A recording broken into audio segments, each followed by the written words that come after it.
عقیل نے زہری سے بیان کیا، ان سے عروہ نے اور ان سے عائشہ رضی اللہ عنہا نے کہ رسول اللہ صلی اللہ علیہ وسلم عورتوں کا جو مکے سے مسلمان ہونے کی وجہ سے ہجرت کر کے مدینہ آتی تھیں امتحان لیتے تھے۔ زہری نے بیان کیا کہ ہم تک یہ روایت پہنچی ہے کہ جب اللہ تعالیٰ نے یہ آیت نازل فرمائی کہ مسلمان وہ سب کچھ ان مشرکوں کو واپس کر دیں جو انہوں نے اپنی ان بیویوں پر خرچ کیا ہو جو اب مسلمان ہو کر ہجرت کر کے آئی ہیں، اور مسلمانوں کو حکم دیا کہ کافر عورتوں کو اپنے نکاح میں نہ رکھیں،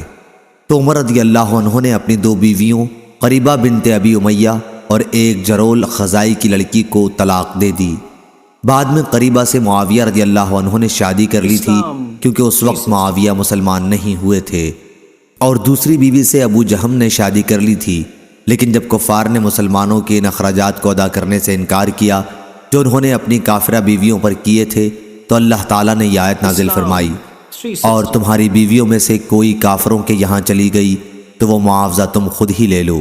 یہ وہ معاوضہ تھا جو مسلمان کفار میں سے اس شخص کو دیتے جس کی بیوی ہجرت کر کے مسلمان ہونے کے بعد کسی مسلمان کے نکاح میں آ گئی ہو۔ بس اللہ نے اب یہ حکم دیا کہ جس مسلمان کی بیوی مرتد ہو کر کفار کے یہاں چلی جائے، اس کے مہر و نفقہ کے اخراجات ان کفار کی عورتوں کے مہر سے ادا کر دیے جائیں جو ہجرت کر کے آ گئی ہیں، اور کسی مسلمان نے ان سے نکاح کر لیا ہے،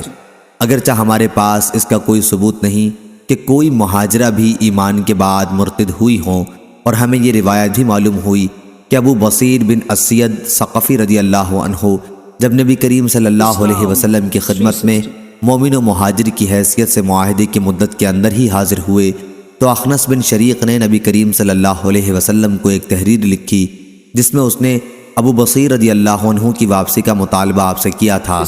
پھر انہوں نے حدیث پوری بیان کی۔